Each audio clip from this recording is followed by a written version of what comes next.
Cuidado con las emociones, fíense solo de la inteligencia y la razón.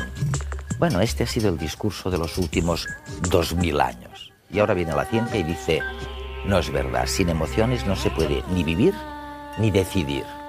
En redes, en unos instantes, verán por qué.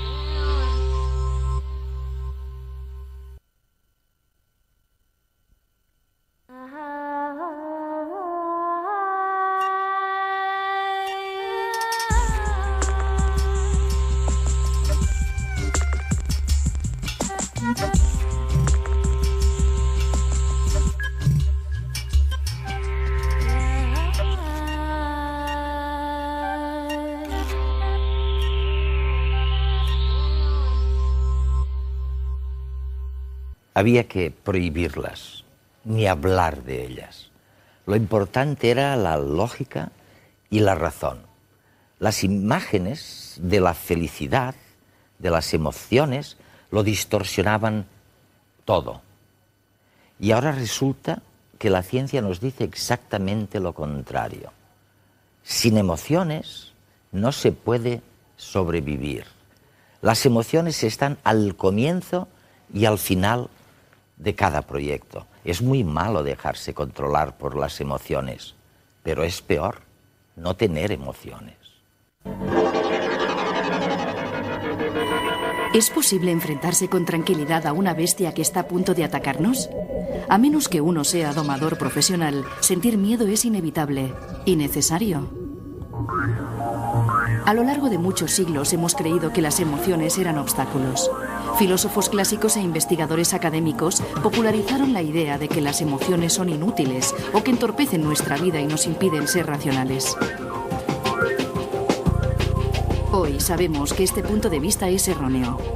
Somos seres emocionales, incluso mucho antes de que el Homo fuese sapiens.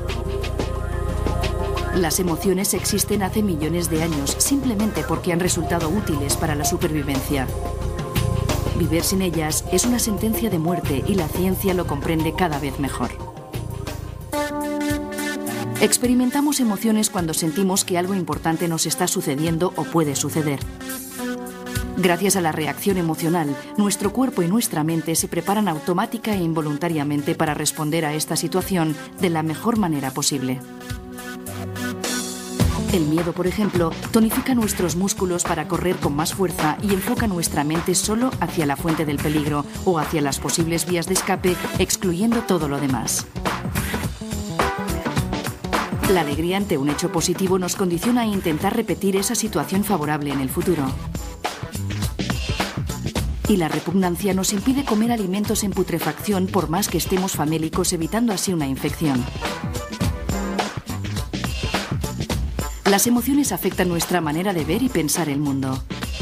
¿Pero lo hacen negativamente?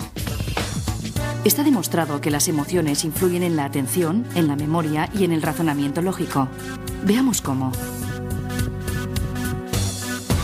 Suele decirse que las emociones nos distraen.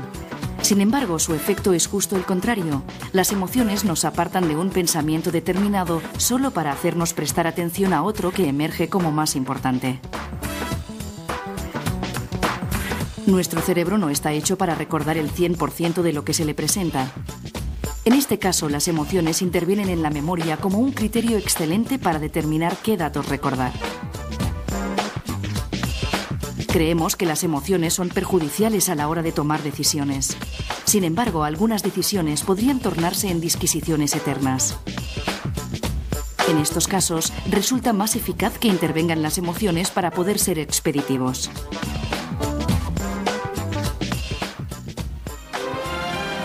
Un ser como el Capitán Spock de la serie Star Trek, muy inteligente pero carente de emociones, solo puede existir en la ficción.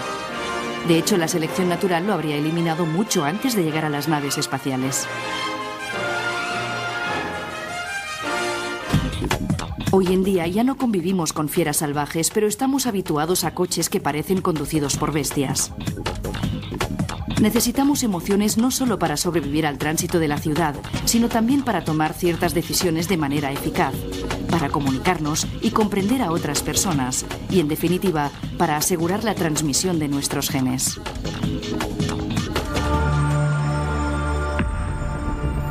Después de 30 años investigando la universalidad de las emociones básicas, Paul Ekman es una de las personas que más sabe del mundo acerca de cómo expresamos nuestros sentimientos. En redes viajamos hasta San Francisco en busca de sus hallazgos, que hoy en día se emplean en campos como la detección de mentiras o las películas de animación.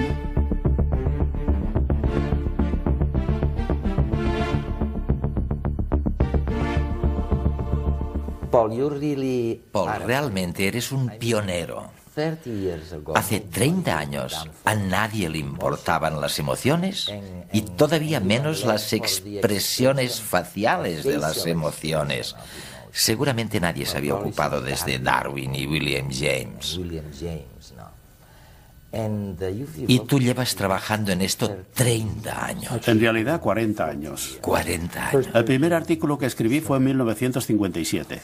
Dios mío, esto es mucho tiempo. Casi 50 años. Y realmente, lo que la gente siempre recordará es que en contra de lo que casi todo el mundo pensaba, tú sostenías que las expresiones faciales, la sorpresa, la ira,